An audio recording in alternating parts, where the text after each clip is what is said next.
to see so many of you here coming to celebrate 45 years of Shalem and to honor our founder, Tilden Edwards. I'm Margaret Benefiel, and I have the privilege of serving as Shalem's executive director. And very happy that you're all here. We're very happy to be in this church, Bethesda United Methodist Church, and we thank the pastor, Reverend Jenny, for letting us be here. And we will have a reception afterwards downstairs, a light reception. A warm welcome to those who are joining us on Facebook Live as well. And we will do our best to make everything that's important visible to you. I'd like to introduce now Winston Charles, who is the president of the Shalem board, and he will offer the opening prayer.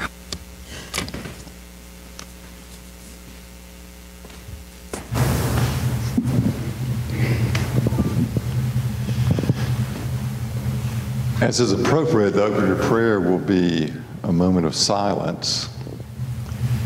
And during this silence, the first part of it, we will use that as a way of holding this as a sacred space, which it is, especially as we gather here today. And then I'll invite you to do a couple of other things during the silence.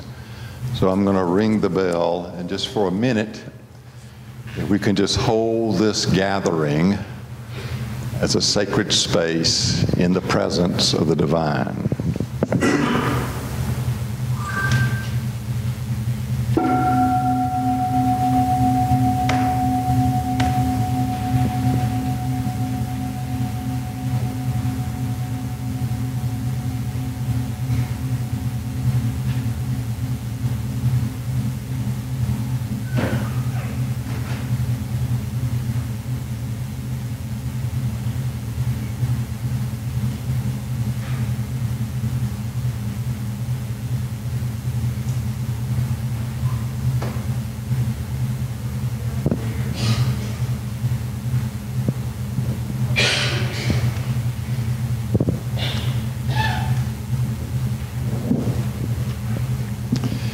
In Tilden Edwards' book, Embracing the Call to Spiritual Depth, he writes the following: "Perhaps the single most vital thread I have personally found through all of the disruptive movements of the spiritual journey is one of naked trust. Whatever is taken away from me or newly given to me in terms of the content of faith and relationship, I can retain an underlying trust of belonging to a larger, gracious presence who mysteriously pervades and loves what is through all its volatility." That larger, gracious presence is where we live our lives, and indeed where we find that immortal diamond deep within us. So just for a few moments, let us open and broaden our hearts so that we might have naked trust in that larger, gracious presence.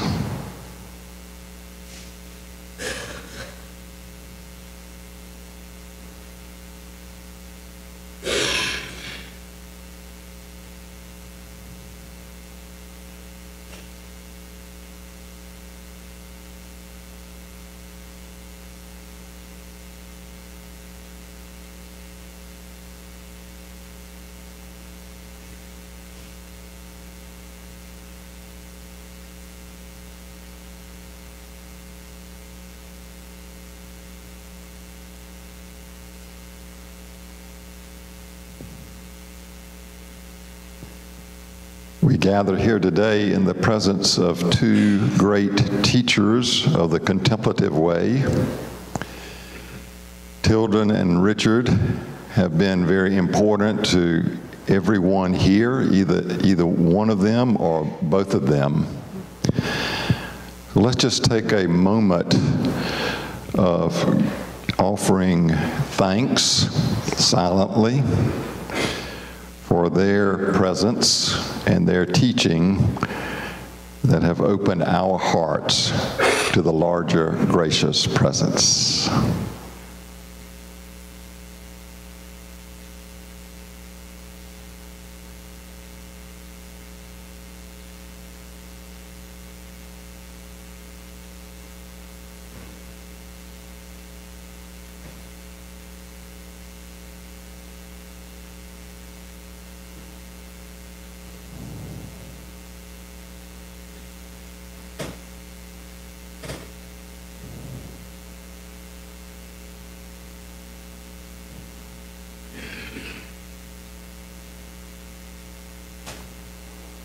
O Holy One, may we always be present in you as you are always present in us. And together, may we be present to all the people in our lives and all that life affords us. Amen.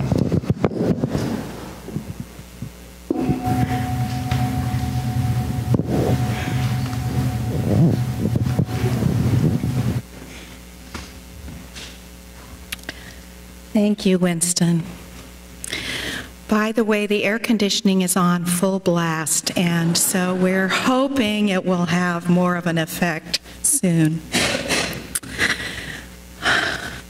On behalf of the board and staff of Shalem, welcome again.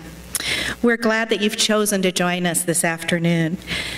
There are over 450 of us who've come here from across the U.S.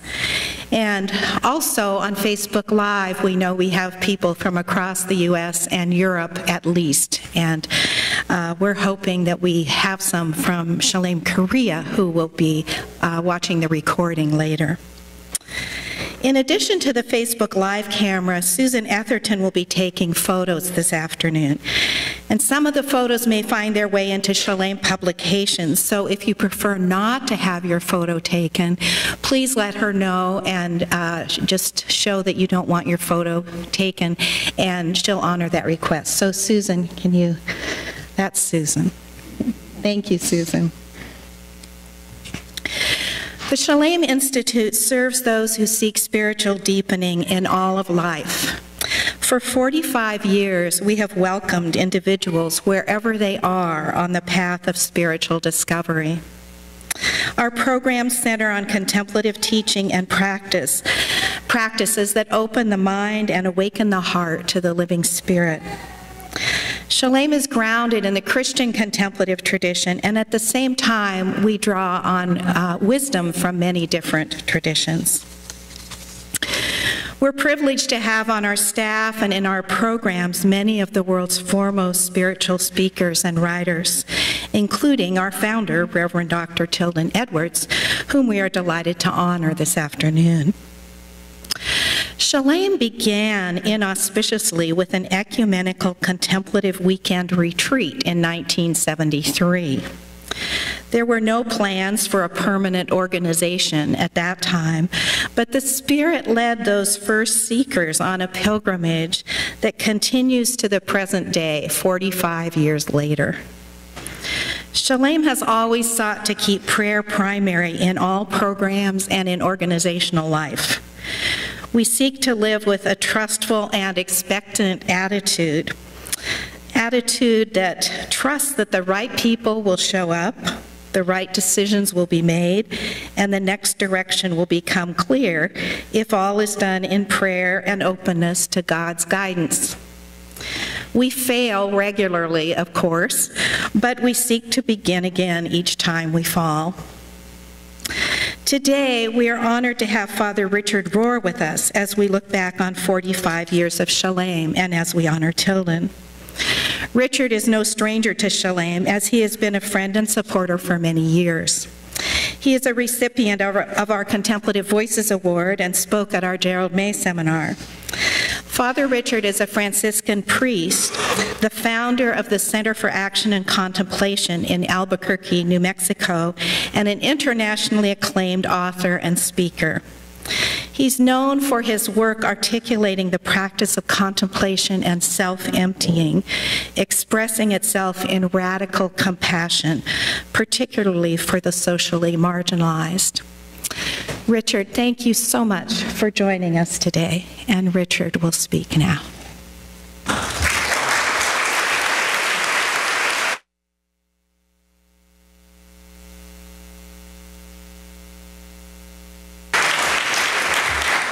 Thank you, Margaret, and thank all of you. I'm going to take this off if that's all right. Hope you're not too uncomfortable. Sorry, there's nothing in there. So, what a great opportunity, and what an auspicious day, the Feast of Pentecost. Tilden told me not to say nice things about him, which is going to be very hard to do. But I can just say good things about Shalem, and all of it will apply to you too. So, but let me start with this marvelous Feast of Pentecost. Certainly one of the most underdeveloped. As they've often said, the Holy Spirit is the lost person of the Blessed Trinity. And a lot of people come to church today, if they come to church at all anymore, but they come totally surprised that this is a major feast. And maybe there's a reason why that happened. Let me give you one for a starter. And maybe you've heard this. I really didn't know this till a few years ago when I was taught by N.T. Wright, the evangelical scholar. And he pointed out that the first temple, what we called Solomon's Temple, was dedicated. I think there's two different accounts in Kings and Chronicles. And on the day of the dedication, the glory of God fills the temple, called the Shekinah glory. It was apparently visible. It was apparently tangible. And of course, this gave the Jewish religion great self-confidence that they had God in the temple, as it would anybody. And they lived in that self-confidence. Maybe we all want to do that, capture God in our temple, in our church. But of course, that very captured God was sent into exile because that temple was destroyed. I can only imagine what a crisis of faith that must have been for the Jewish people. Now, then there's another temple built called Herod's temple. It would have been the only one that Jesus would have ever known. In fact, that period is called Second Temple Judaism. So when they dedicated it, and this was a cause of huge embarrassment, they fully expected that the Shekinah glory of God would again descend upon the place. And it didn't happen. And this is almost jumped over, not noticed, because it is such an embarrassment. Do we not have God?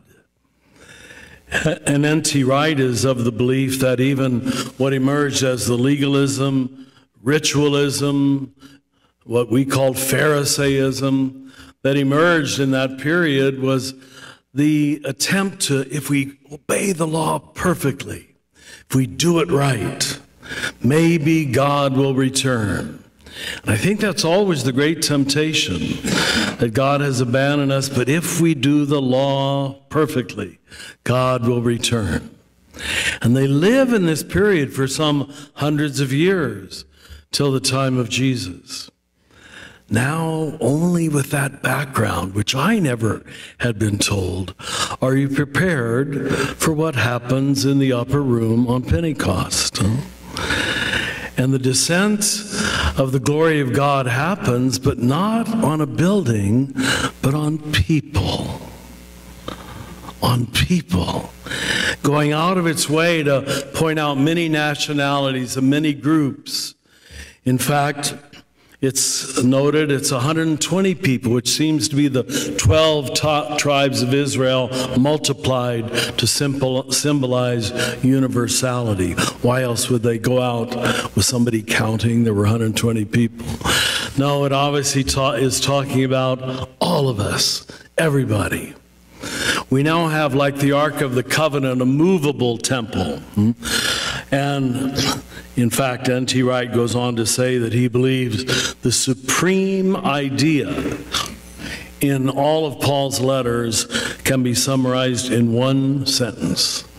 The new temple is the human person.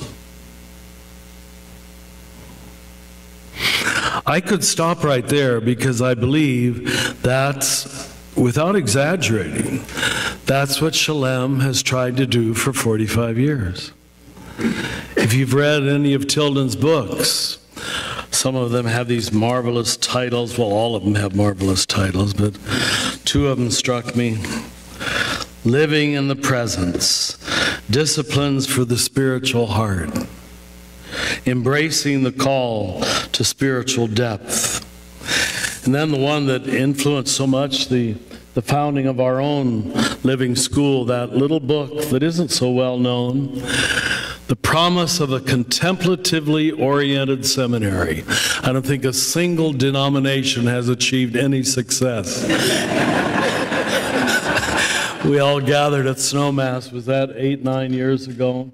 We all went back to our home denominations, committed.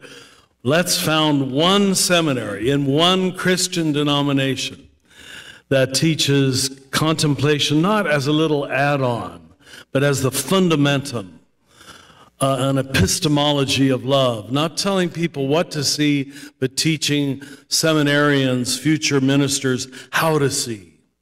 Valuing and nurturing a mind in heart way.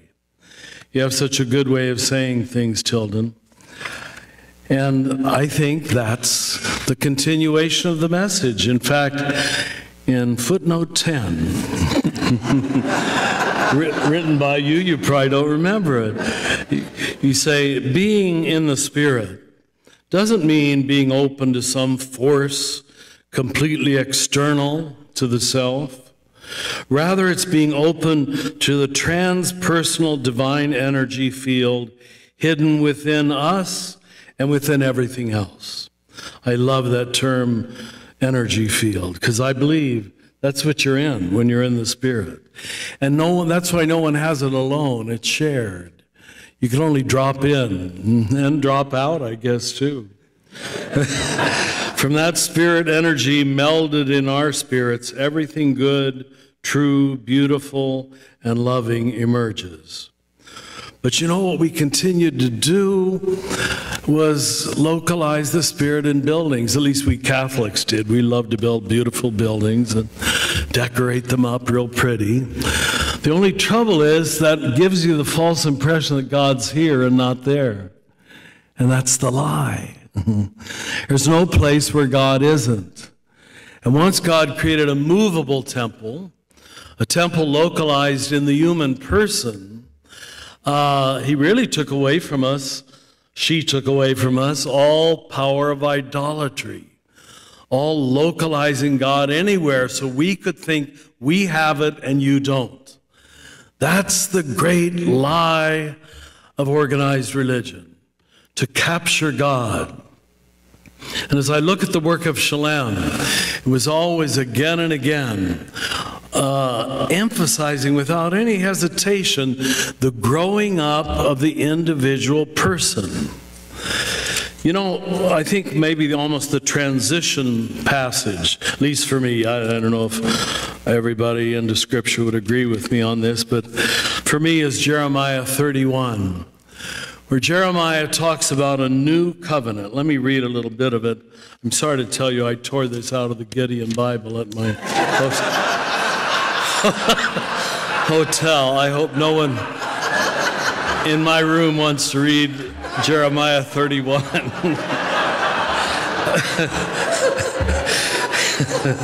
It's not even the best translation, but let me use it anyway. Behold, the days are coming, says the Lord, when I will make a new covenant. See, I'm pretty convinced that we're still in baby Christianity after 2,000 years since the incarnation. And we're still pretty much living in the old covenant, where it's all about obeying external laws, external rituals, external belonging systems. If you do those right, you got it. The work that you have done in Shalem is to point us to depth, as your titles reveal, to interiority, to people purifying their motivation, their consciousness, their awareness. That's still totally new material for a high percentage of Christians. It's no one ever told us to go there. No one ever told us we could. Let me continue with Jeremiah 31. I'm not going to continue the covenant that I made with your fathers in the day that I took them by the hand and led them out of the land of Egypt, the covenant which they broke. But this is the covenant that I will make. Of course, the wonder of all the Jewish covenants is that they're made with the people. They're historical, social agreements. God is saving history. God is saving reality. And if I had to point out what I think is the single heresy that has most anesthetized the Western gospel, it's this individualism, that you can go to heaven and you can go to heaven and you can go to heaven. And it's all about you going to heaven, which is well-disguised narcissism, let's be honest. It doesn't demand a great-souled person at all. Because if you think you can go to heaven without me, you know what? It's not heaven. If you think you can go to heaven without your brothers and your sisters, and that's what we've done, which is why we're largely known as an exclusionary religion. Who isn't worthy? Who is the covenant not with? It's not with that gender or that race or that nationality.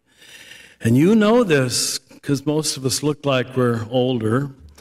Your children aren't going to tolerate that. They aren't going to join that. They're going to believe that, nor should they, because it's not the good news, and it's not the gospel, and it's not the work of the Spirit. This parceling out of God to select groups, to those who have the Spirit, always judging against those who don't. This is the covenant that I will make with the house of Israel, says the Lord. I will put my law in their minds, and I will write it on their hearts. And I will be their God, and they will be my people. No more will it be necessary for anyone to teach his neighbor or anybody to tell his brother or sister, know the Lord. They shall all know me, from the least to the greatest. This is the implanting of the Spirit inside the human person, where we grow from within. It's not telling from without. It's not conforming from without. It's awakening from within. And maybe you don't know how 45 years ago so few of us were saying that. And it seems to me Shalem was in so many ways first in the field. You know, a lot of us came along later, contemplative outreach, World Community for Christian Meditation, our own center in New Mexico. But we were Johnny-come-latelys to Shalem. You began to say this under this man's leadership, and he's going to let you know in a little bit a whole bunch of wonderful people in this room who followed him up. But for the most part, to most of our churches, this is still an unknown message. We're still wanting laws and rituals and formulas and belonging systems. That'll do it. Anything other than inner awakening. Anything other than the Spirit planted in our hearts and equally planted upon all the nations, all the peoples. You see, the great good news, or it wouldn't be good news without it, is that we are all created carrying the same imago Dei, no exceptions. It is not up to you to decide who has it and who doesn't. The gospel was meant to level the playing field of humanity, so we could not do that anymore. And yet, look, 2,000 years after the incarnation of the divine image in the universe, we're still arguing about it. She has it, he doesn't. What a waste of time. God must just cry. But unless people go deep, they don't know it. They don't know it themselves, that they carry the divine image, and if you don't yourself, you don't know how to honor it in anybody else. The phrase I found you use so much, Tilden, over the years was bringing the mind down into the heart. It wasn't rejecting the mind. Episcopalians never do that. They don't reject the mind. No, it wasn't. They've got to work together. Again, a quote from this marvelous book that inspired us. God's immediacy is too overwhelming for the mind's thinking categories to grasp. That mind must be silenced. Silencing it is different than rejecting it, right? Now, since the Enlightenment, most of Western civilization has been grasping for rationality. And we wanted to keep up with all the smart people in Europe and the smart people in America. So strangely, we became rational too. And we lost our own unique access point. And so I think much of the brilliance of your teaching, Tilden, and the brilliance of the work of Shalem is you didn't fight about metaphysics, what is. You gave us an epistemology of love. Not what to see, but how to see. Not what to think, but how to think. That's called contemplation. Now, little by little, it's spreading. And you don't have to argue anybody into believing this or believing that. You just have to wake them up, broaden the eyes, see with depth, and you will see for yourself. That's the new law. That's the new covenant. And I think without groups like Shalem, we'll remain in the old one probably forever. It's just easier. It's much easier to obey laws than to awaken. Obeying laws takes nothing off of you.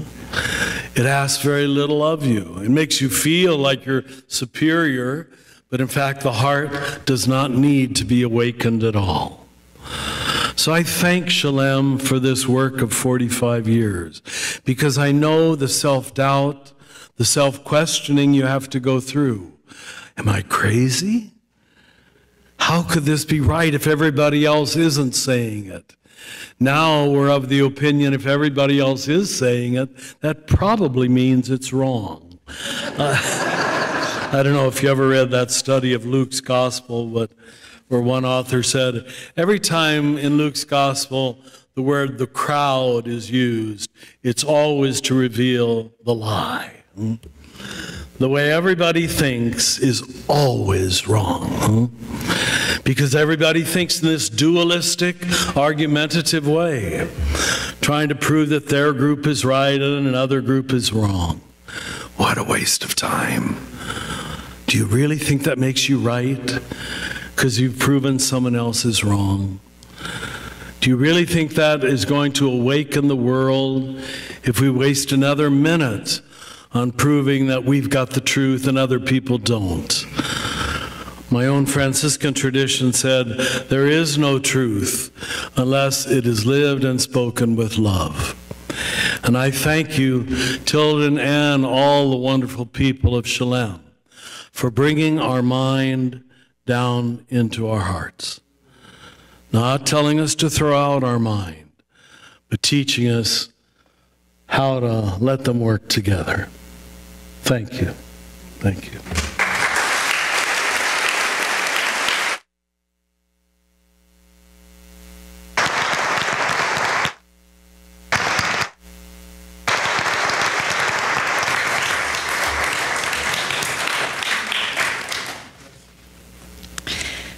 So now we will present the award honoring Tilden, and Winston and I will present the award.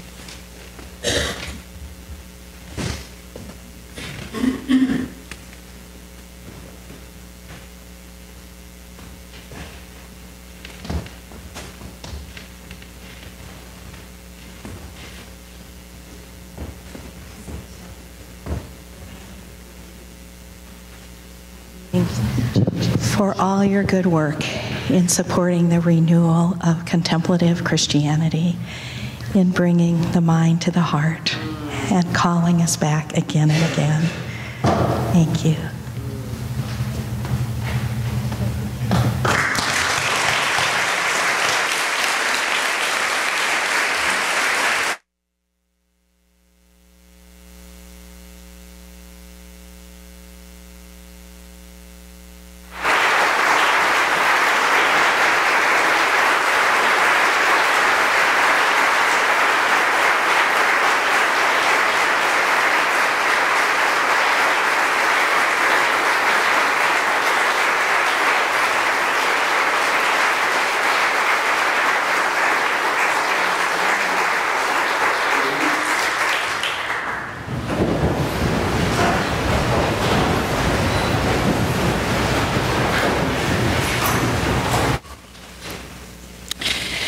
And now Tilden will respond.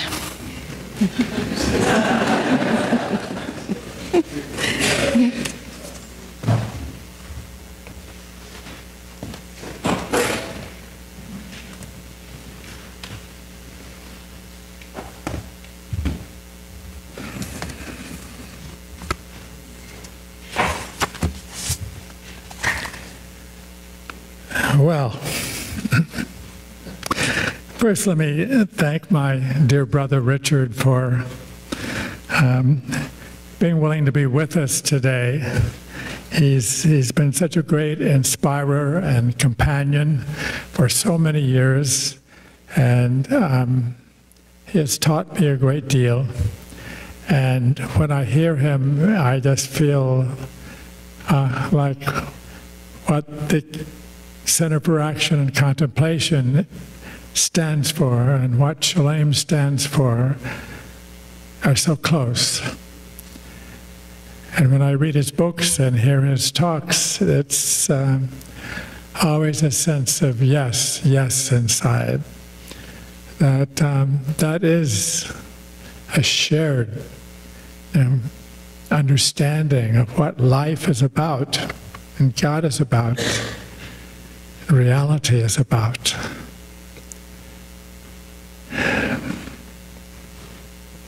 So I stand here in awe and gratitude for the way God's Spirit blended with our willing spirits, shaped a very tiny, fragile organization called Shalem back in 1973, 45 years ago. And that was a very early stage, as Richard implied, of what has become a global wave of contemplative awakening. That's touched all of us here, I'm sure. There's three people who deserve a special mention who were there from the beginning at Shalem, who are still with us. One is Monica Maxson, who you've all encountered one way or another over Shalem's lifetime. And she has been here ever since the formal Independence Day of Shalem in 1979. The second person is Carol Crumley, who has been with us since that very beginning time also. Has been through so many phases of life, including working full-time with us for so long. The third person is Sister Rosemary Doherty.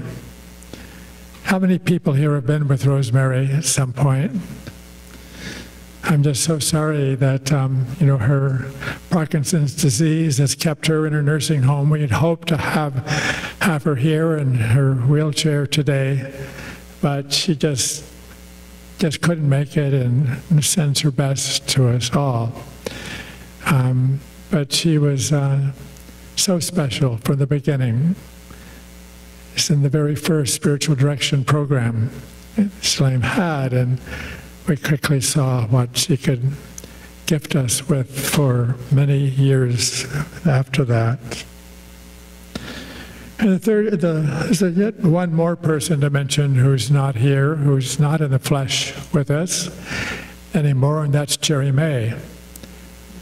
Probably most of you here have read at least one of his books. Many of you have been with him before he prematurely died of cancer at the age of 65 a few years ago. And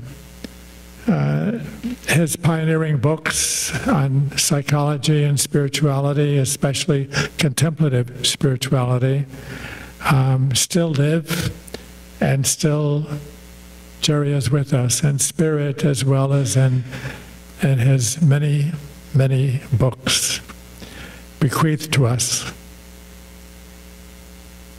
I'm also in awe and gratitude for the way Shalem's offerings over the years have been an avenue for thousands of people to, how can you describe it, open more fully to their true mutual indwelling in God and their true mutual belonging in God's creation, not just as a concept, but as a direct experienced reality.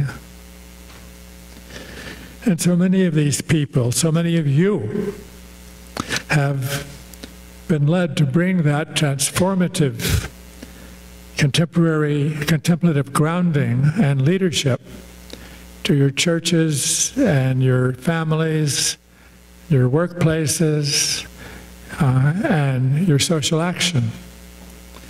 And that holds such promise, I think, for the world. In the last year, I've been slowly writing a memoir that's brought many, many memories back of all the incredible people that have passed through Shalem with me, with others here. And it gets a longer and longer list as the years go on, so that I recognize faces but lose the names now. And yet, it means so much to me that there's been such a spreading from your own hearts to the rest of your lives that over time affect our society, our culture. Contemplative heart awareness shows us what? I think it shows us a vibrant human family and creation,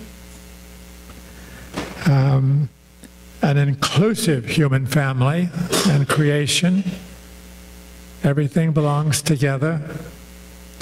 Mysteriously guided by the gracious one that we call God, who's closer than our breath, as we all discover in our depth of prayer. The cultivation of this awareness in Shalem and in the whole contemplative movement throughout the world, I believe, is really so much more vital today than it's ever been, as we live in the midst and suffer in the midst of the rising tide of divisive and fearful and oppressive forces. We're a counterforce, I think. And God is really more substantial, as we all see and know, than any of the powers and principalities of the world that unleash demons in our world, as well as in us at times. But then there's that spiritual heart to return to again and again and again, which draws us back to the place of freedom and confidence and that larger presence that keeps us in love. Do any of you listen to the homily at Harry and Megan's wedding yesterday, you really see how love is at the center, and it's the most substantial reality there is. Nothing can finally defeat it, because that's the very substance of God. So I appreciate being honored today as a prime mover in Shalem's founding, but it was founded by a small group of people. And its whole life since then has thrived from the shared gifts of a community of people. It really does take a village to raise a Shalem. And in contemplative tradition itself, the deepest reality is seen as a dynamic communal wholeness. A communal wholeness. And somewhere Richard speaks about that, has so many names for it. But one place he just sums it up in 3 words. Reality is communion. Loving communion. So, I agreed to be honored tonight only if I could lead in honoring all those who have had a hand in caring for Shalem over its graced 45 years to date. So what I'm going to do is ask various groups of people here to hold up a hand high and hold it up until you have heard from all of us a great loud thank you. I'm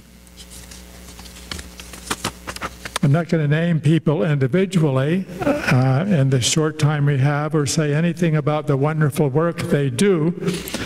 I just ask you to trust that these people deserve our thanks for their indispensable part in Shalem's community life and offerings through the years.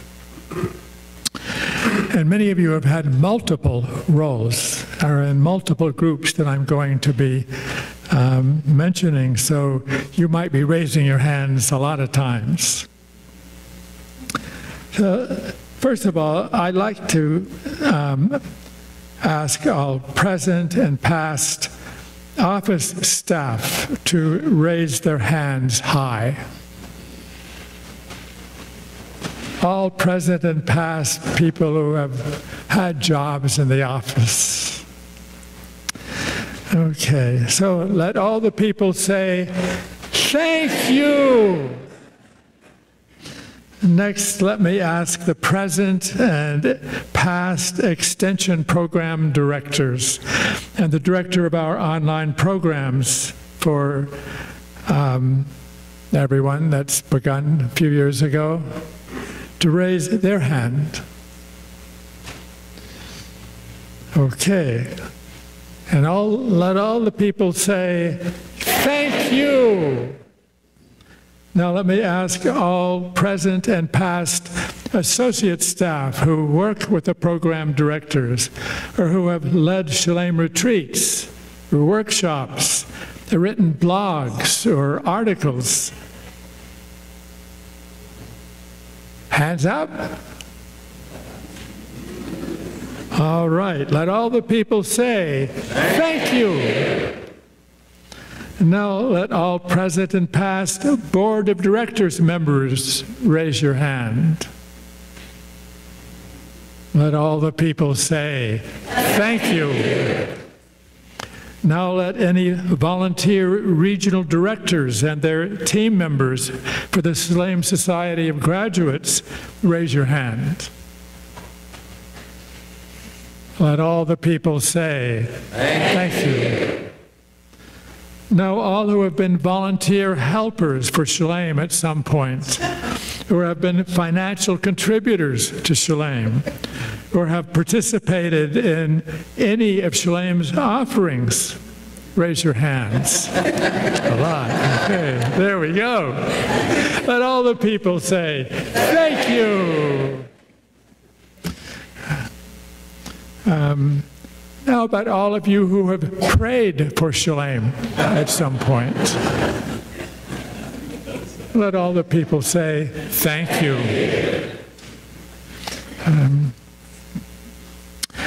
Let all those who have been instrumental in Shalem's life, who are no longer with us in the flesh, be honored. Thank you. I'd also like to hold up the staff of Shalem Korea, which is an offshoot of Shalem America, some years ago now. And they have been such a dedicated and wise group of people who began in our long-term programs and now have created this independent entity in Korea that's doing so much in South Korea to introduce contemplative grounding to the churches and to the psychological world there and other parts of the society. I should mention before we say thank you for them that I've just learned in the last few weeks about an incredibly visionary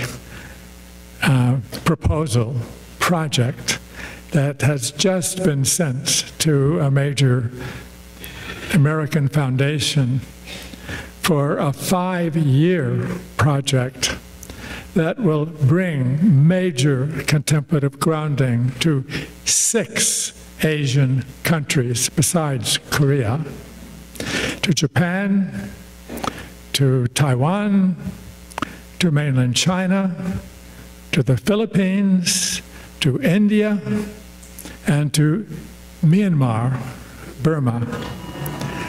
And that, to me, the promise of that, because it's ecumenical, it's transdoctrinal, it's transcendent of denominational boundaries, that holds so much promise for a deepening contemplative grounding that helps to reshape the church and the way they understand mission and live their lives in those societies. So, for this incredible Shalem Korea, let all the people say, thank you.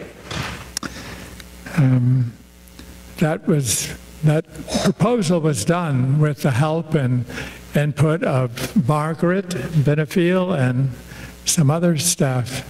And I need to hold up Margaret herself. I can't tell you what an energetic, wise organizational program leader she has been since she came to us a few years ago. And she's willing to fly all over the world for us. She just loves to move, fly. And we're so grateful to you. So let all the people say to Margaret, thank you. Finally, especially today on the Feast of Pentecost, about the Spirit that Richard was talking about, let's hear a great thank you for that Spirit. God's Spirit, that mysterious holy energy that flows through us, inspiring our true desires and actions, as it inspired Jesus' desires and actions.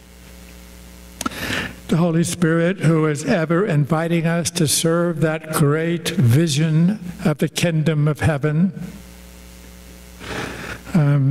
It's ever evolving and stutters into reality in us and through us and around us, day by day. That kingdom that can't be stopped, because it's the most substantial vision in the world. So,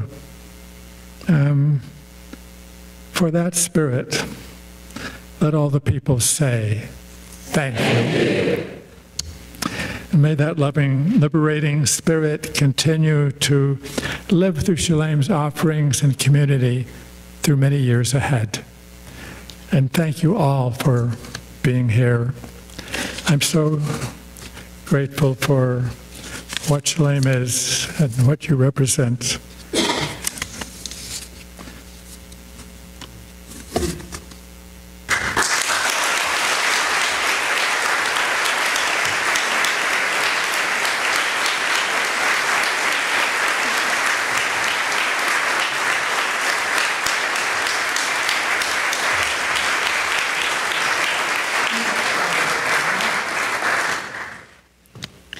Thank you so much, Tilden.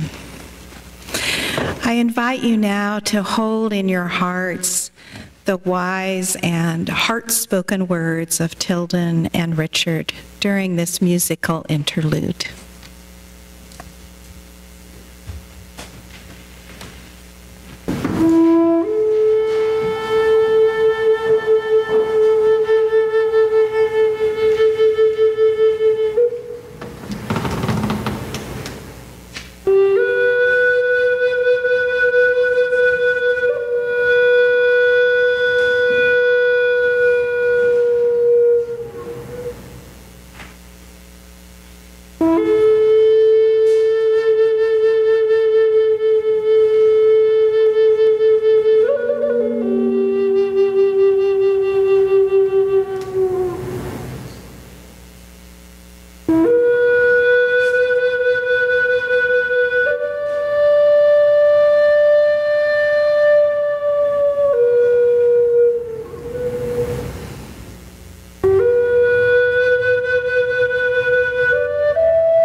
Just let that beautiful music reverberate for a moment.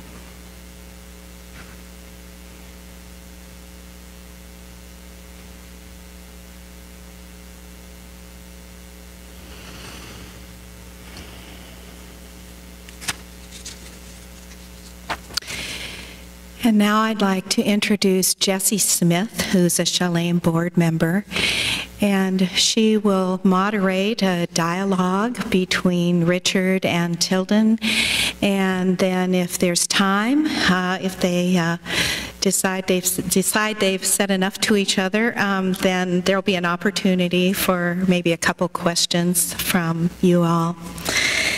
And Jessie is one of the young adults who was at the gathering at Snowmass this past August. Tilden and Richard and Thomas Keating and Lawrence Freeman each invited 5 young contemplative leaders to gather at the monastery at Snowmass, Thomas Keating's monastery. And so Jessie was one of those young leaders, and we're happy to have her moderating our conversation now.